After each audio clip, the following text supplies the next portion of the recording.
Hey babe, welcome back. If you're new here, I'm Christina DiStefano. Welcome. I just want to say before we jump in, thank you for all of the positive feedback and comments. I really appreciate all of you. We have such an amazing community. If you are new here and you like the video, please consider subscribing because we have a lot of great things in store. Thank you all for responding to my survey. I am very excited to bring you some new content, including some of Jerry's cooking. So stay tuned for all of that. But I think we should just get into it because this new series I'm calling the K.I.S.S series. And so I'm sure you've heard of K.I.S.S, Keep It Simple Stupid, which I think is kind of negative, and I didn't want to put that in our video. So I'm calling it Keep It Simple Sweetheart. And in this series, we're going to address design concerns, design problems, design issues, and simplify them. So on that note, let's jump in. This week, we're talking about layout problems and how to correct them. Number one, decide on a focal point. You can have more than one point of interest in a room, but one focal point is like the star of the show. And often this is like an architectural sort of element in the room. It could be like some really cool columns in a room. It could be like a big picture window, could be like a fireplace, something like that. Sometimes you have to create that architectural interest by doing like a gallery wall. Sometimes it's your TV, like your entertainment area with a television. So you want to choose a main focal point and center your seating around that. I would say in this room, we were definitely challenged by deciding, like picking a focal point. I tried a few different layouts. I tried laying out the sofa here and then just like having the seating going this way, and then putting these two chairs in the front. But that felt weird because this was just like too far away from the television. We considered looking out this way, but then of course we wanted to enjoy the fires in the fall and winter. And ultimately we decided on having the sofa here. I am very happy with this layout. I feel like it covers all of the main focal point being the fireplace, but then also that large picture window is a very strong second focal point.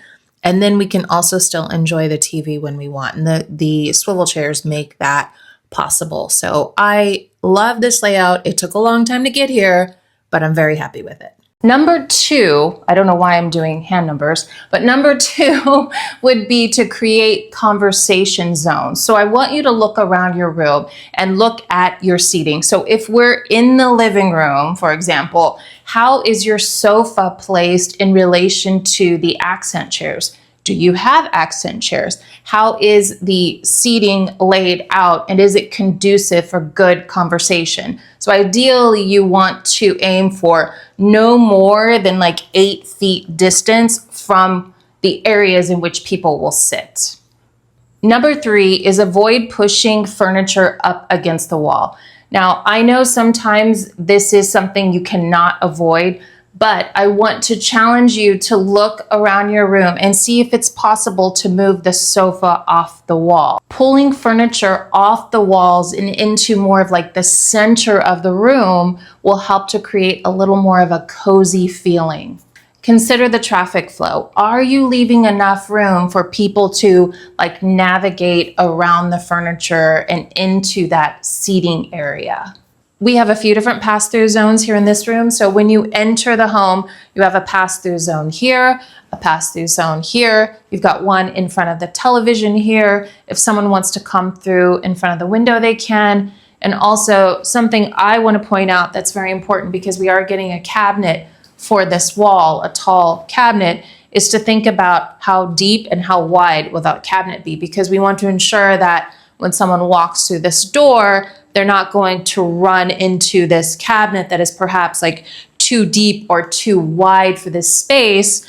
So when they're coming around this corner, they're not blindsided by this cabinet and run into it. So the cabinet we're getting is actually not very deep, and it fits proportionately to this wall. So that way, when someone is coming by, they can see the cabinet there. So those are things to keep in mind, is how will people navigate around the furniture in your seating area and layout.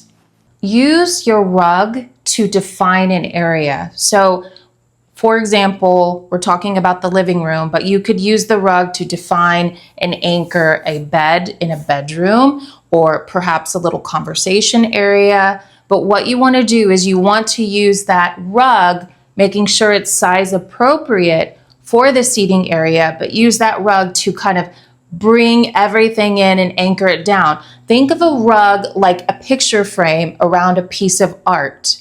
The art looks so different without a frame. When you put it on the frame, it actually elevates the appearance of the art. It feels more complete. So I want to show you how your rug defines and anchors your space. You ideally want all the furniture, at least the front legs of everything, on the rug. However, depending on the piece of furniture, so for example, this swivel chair, this is not ideal to have halfway off the rug. For one, it has the swivel on the bottom, so it's pretty much impossible without it being lopsided. So it was important that this fit on here fully. Same with the end tables. You don't want those to be halfway off. The legs of the sofa are off of the rug slightly. You can see here, which I'm fine with because I didn't want the rug to be too wide in this space. So you use the rug to anchor the space and just really bring the layout in. This is a really big one. Make sure that you are balancing the room. And I don't even know what number we're on. But make sure you balance the room with furniture. And what I mean by that is we don't want like lopsided layouts where you have a big room and it has like all of the furniture over on one side. We want to evenly distribute the furniture throughout the room so you're making the most of your space. So when I talk about evenly distributing furniture throughout the room, this is what I mean. So we have the seating area here, right? We've got the TV, media area on one side. We've got some artwork, a basket, something to fill in this corner to balance out this area in the center. Then on the other side, we've got the table and the picture wall to balance out this area in combination with, wait for it, the fireplace. But this is what I mean. You want to evenly distribute furniture rather than having it all on one side of the room with a big gap on the other side. This is one of my favorites, and I think it's often overlooked, is mixing up the shapes of furniture. So you want to create visual interest by introducing various shapes. That could be squares, rectangles, ovals, circles. So you want to think about the pieces of furniture that you're bringing into that space as different elements and how you're integrating them and mixing it all up together to create visual interest. Consider functionality. Think about how you want to use the space. I think I mentioned this in every single video when we talk about designing your space, but consider how you want to use the space and integrate furniture accordingly. Like for example, you're a person who likes to read books, so you'll want to find a space to introduce some comfortable seating and maybe a reading light so that you have ample light when you're trying to read your book. So think about the purpose of the space and then think about how the furniture supports the purpose of that space. This is your chance to be very thoughtful with how you're laying out your space and how it specifically caters to you and your family's needs. And lastly, my love, consider different layouts. Do not be afraid to make a mistake. Try different things. Leave the living room layout or your bedroom layout like that for a week or two and kind of test drive it, see how it feels. Don't be afraid to go shifting things. Do not feel bad if other people in your home are like, oh my God, you're moving the furniture again. One of the things I mentioned before was just the experimentation with this space in terms of the layout. I had the sofa right here at one time, looking this way, but it was just too far away from the television. I thought about doing a few different things. We thought about doing kind of like a L-shaped sofa. We thought about like a 3-sided sofa, but ultimately, after playing around with this space and kind of experimenting, painter's tape on the floor is your friend because that can kind of help you visualize the layout. But after messing around with that, we landed on this plan, and I'm very happy with this layout. This was not my first choice though, and that's what I mean. Don't be afraid to experiment with the layout. It's definitely been moved around a lot, but we had to decide on the layout when we purchased this table. It was like, okay, is this the final layout before we put this big heavy piece in, because it's not easy to move.